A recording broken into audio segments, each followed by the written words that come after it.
ଜାଗର ଯାତ୍ରା ପାଇଁ ଉତ୍ସବ ମୁଖର ଢେଙ୍କାନାଳର କପିଳାସରେ ପୀଠ। ଏହି ଅବସରରେ ଉପମୁଖ୍ୟମନ୍ତ୍ରୀ ପ୍ରଭାତୀ ପରିଡ଼ା କପିଳାସ ପୀଠକୁ ଯାଇ ପ୍ରଭୁ ଚନ୍ଦ୍ରଶେଖରଙ୍କ ଦର୍ଶନ କରିଛନ୍ତି। ପର୍ଯ୍ୟଟନ ସ୍ଥଳୀ ଭାବରେ କପିଳାସ ପୀଠକୁ ରୂପାନ୍ତରିତ କରିବା ପାଇଁ ଏକ ସ୍ୱତନ୍ତ୍ର ଡିପିଆର୍ ପ୍ରସ୍ତୁତ ହୋଇସାରିଛି। ଏଥିପାଇଁ ପ୍ରତ୍ନତତ୍ତ୍ୱ ବିଭାଗ ଏବଂ ଜଙ୍ଗଲ ବିଭାଗ ସହିତ ଯୋଗାଯୋଗ ସରିଯାଇଛି। ଖୁବ୍ ଶୀଘ୍ର ପୀଠର ଉନ୍ନୟନ କାର୍ଯ୍ୟ ଆରମ୍ଭ ହେବାକୁ ଯାଉଛି ବୋଲି ଉପମୁଖ୍ୟମନ୍ତ୍ରୀ ପ୍ରଭାତୀ ପରିଡ଼ା କହିଛନ୍ତି। उपमुख्यमंत्री गस्त समय मंत्री कृष्णचंद्र पात्र, कामाख्यानगर विधायक शत्रुघ्न जेना, नगरपाल जयंती पात्र प्रमुख प्रभु को दर्शन करिसेंति।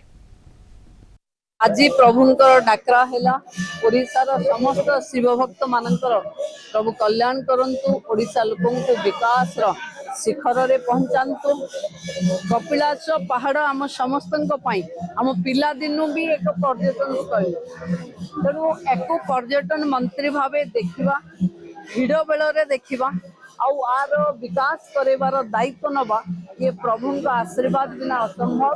प्रभु आशीर्वाद आसी कपिलास विकास कर राज्यर डेप्यूटी चीफ मिनिस्टर श्रीमती प्रभाती परिड़ा महोदया आज आसिले आशीर्वाद ने आपण आगे कहले डीपीआर प्रस्तुत हो सारी बड़ डीपीआर आपड़ जी भावुं ता नुहे ता तो बहुत अधिक गोटे विश्व दरबार रे गोटे बड़ टूरिज्म सेक्टर एटा करने आमर चिंता चली प्रभुंर दर्शन चली बहुत संख्यार भक्त मैंने अच्छा आम गहर आम उपमुख्यमंत्री प्रभाती परिड़ा मैडम जी आसी पहुंची जा भले भले दर्शन प्रभुंर हो गले।